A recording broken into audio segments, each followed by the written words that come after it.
ان میں سے ہمیں کتنی اخلاقی قدریں ملتی ہیں. شیکسپیئر کے اکثر مصرے تو ہمارے محاورے بن چکے ہوئے ہیں. تو میں سمجھتا ہوں یہ بات گمراہ کن ہے. سر آپ نے کہا کہ پاکستانی ادب جو ہے وہ کہیں کھڑا ہے. یقیناً. کہاں کھڑا ہے سر؟ میرا خیال ہے کہ انٹرنیشنل لٹریچر کے ساتھ کھڑا ہے. یہ بات آپ وثوق سے کہہ سکتے ہیں؟ پوری یقین سے، کیونکہ میں نے انٹرنیشنل لٹریچر پڑھا ہے اور میں پڑھتا ہوں. ہاں، اور میں پڑھتا ہوں. اور جو ہمارے ناولسٹ ہیں اور جو ہمارے پوئٹ ہیں وہ بھی انٹرنیشنل لٹریچر پڑھتے ہیں اور وہ بھی اس کے معیار تک پہنچنے کی کوشش کرتے ہیں. سر کوئی نام لے سکیں گے؟ نہیں، وہ ایک تعصب ہو جائے گا. علامتی کوئی ہاں، میں نہیں سمجھتا کہ کچھ لوگ خوش ہو جائیں اور کچھ لوگ مایوس ہو جائیں. ہاں نہیں، میں کہ ہمارا ہماری نام چینل مل کی گیا. پالیسی اور پروگرام کی پالیسی بھی نہیں ہے، لیکن نئی نسل کو ہم بتائیں تو اسے یہ بہت بڑی بات کر رہے ہیں آپ. اسی لیے میں نے آپ سے وثوق مانگا دوبارہ کہ کیا آپ یہ وثوق سے کہہ رہے ہیں؟ آپ نے کہا جی بالکل میں وثوق سے کہہ رہا ہوں. ورنہ عام یہ تو بڑی پازیٹیو بات آپ کر رہے ہیں، مجھے خوشی ہوئی. لیکن نئی نسل کو ہم کیسے قائل کریں یا کیسے ایک مثال دے کے واضح کریں کہ جی ہمارا لٹریچر جو ہے بین الاقوامی سطح پر جو ہے وہ نہیں دیکھیں، آپ بین الاقوامی لٹریچر پڑھ لیں، ان کے ہاں بھی ٹریش کافی لکھا جاتا ہے. جو بیسٹ سیلرز ناولز ہیں وہ ایسے ہی ہیں کہانیاں جیسے شادی بیاہ اور یہ ہاں صحیح. پیچیدہ. وہاں پہ بھی ایسے لٹریچر لکھا جاتا ہے، ہمارے ہاں بھی ایسا لٹریچر لکھا جاتا ہے. لیکن جو سیریس لٹریچر لکھنے والے ہیں وہ بھی ہمارے ہاں کافی تعداد میں موجود ہیں. پوئٹری بہت اچھی پیدا ہو رہی ہے، ناول بھی بہت اچھے لکھے گئے. اب اگر آپ نام لیں چلیں، کچھ آپ میری مدد کریں. کوئی افسانے میں آپ دیکھیں کہ رشید امجد ہے اور شعیب خالق ہے اور دیکھو نام میرے ذہن میں میں بھول رہا ہوں، میں نام بھول رہا ہوں. ہاں، مظہر الاسلام ہے. مظہر الاسلام، کیا بات ہے. مظہر الاسلام ہے. ایون انتظار حسین ہے افسانہ لکھنے والوں میں. مطلب میں چوٹی کے نام یہ گنوا رہا ہوں. ٹھیک ہے. ہاں، اداس ناول میں وہ دیکھا اداس نسلیں ہیں، اور انور سندھ رائے کا ابھی حال ہی میں ایک ناول آیا ہے، بہت خوبصورت ناول ہے، بہت پاورفل ناول ہے. انور سجاد کے افسانے ہیں. قرۃ العین حیدر، آگ کا دریا، اور اس کے باقی جو ناول ہیں وہ بڑے پاورفل ناول ہیں. آپ ان کو رکھ سکتے ہیں انٹرنیشنل معیار کے مطابق. تو افسانے اور ناول میں ہمارے ہاں کافی رائٹرز. لیکن جوزی صاحب جو آپ میں تھوڑا سا یہ کلیریفیکیشن کرنا چاہ رہا تھا کہ دیکھیں جو قرۃ العین حیدر اور ان کے ہم اثر جو ہیں وہ تو پارٹیشن سے پہلے کی جو سلسلہ ہے اس کو ہم اس نظر سے دیکھتے ہیں یا اس سیکشن میں رکھتے ہیں. میرا سوال یہ تھا کہ پارٹیشن کے بعد یعنی پاکستان بننے کے بعد ہم نے کیا کھویا کیا پایا؟ نہیں دیکھو، وہ تو ایک کنٹینیوٹی چلی آ رہی ہے. جیسے آپ نے مستنصر حسین تارڑ کا نام لے لیا، بہاؤ. ہاں میں نے کہا نا کچھ نام میرے ذہن میں نہیں آ رہے. جی جی.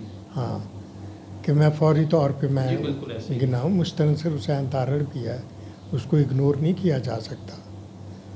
تنقید ہمارے ہاں بڑی جاندار لکھی گئی ہے. بانو قدسیہ ہو گئی، اشفاق احمد ہو گئے، اور یہ مسلسل جی ان کے بھی کافی ماسٹر پیسز موجود ہیں. یعنی کہ اور ہم اس سے نیچے جو ہے جو یہ اب 2000 کی 2 دہائیاں گزر چکی ہیں، تو اس کے بعد بھی آپ پر امید ہے کہ ہم آگے بھی کھڑے رہیں گے؟ یقیناً میں تو پر امید ہوں، شاعری میں بھی اور فکشن میں. شاعری میں بھی اور فکشن میں بھی. جیسے میرا سوال یہ ہے کہ آزاد نظم کے حوالے سے آپ کا کیا خیال ہے؟ دیکھو، ایک یہ نظم کا ایک ارتقاء تھا. نظم کو عروج دیا ہے علامہ اقبال کہ بانگ درا نے، بال جبریل نے اور دوسری کتابوں نے، انہوں نے ایک نظم کو ایک عروج تک پہنچایا۔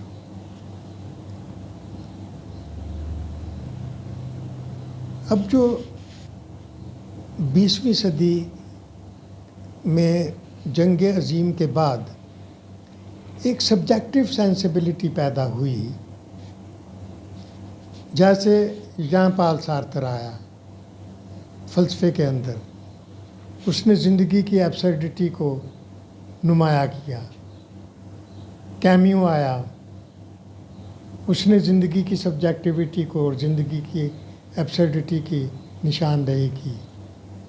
اس کے ساتھ بے شمار پھر رائٹر آنے شروع ہو گئے، اور پھر ایگزسٹینشلزم نے ایون جو اس سے پہلے والے رائٹرز تھے ان کی بھی تعبیر نو کی، ان کو بھی ری انٹرپریٹ کیا، جیسے دوستویسکی ہے، جیسے کافکا ہے، یہ تو ایگزسٹینشلزم سے پہلے کے کردار ہیں، ان کو ایک نیا اینگل دیا۔ تو جس وقت ایک سبجیکٹیوٹی کی لہر پوری دنیا میں چلی تو اس وقت یہ جو اظہار تھا کہ جی قافیہ بھی ہو اور ردیف بھی ہو اور مصرے جو ہیں ایک مخصوص وزن میں پورے ہوں اور ان کا وزن جو ہے برابر ہو، تو یہ آبجیکٹیوٹی، یہ جو آرٹ کی آبجیکٹیوٹی تھی، یہ اس سبجیکٹیوٹی کو سہار نہیں سکتی تھی۔ تو پھر نظمیں آزاد وجود میں آئی۔ آپ دیکھیں کہاں میرا جی، کہاں علامہ اقبال، وہ پیار و محبت کی باتیں کرنے والا، وہ زندگی کی ایبسرڈیٹیز اور زندگی کی ناہمواریوں کا ایک اور انداز میں ذکر کرنے والا، پھر نون میم راشد آ گیا۔ تو اس طرح سے نظمیں آزاد پیدا ہوئی۔ جب نظم آزاد میں ایک خاص کلیے کے تحت لکھی جانے والی نظم، جیسے آپ پرانی نظموں میں دیکھیں کہ خزاں ہیں اور غربت ہے اور ردائیں ہیں اور آہیں ہیں، یہ ایک پورا سٹینزا چل رہا ہے۔ اس کے بعد ذکر آتا ہے لیکن صبح ضرور ہوگی اور ایک دن امید جگمگائے گی، یہ سب کچھ۔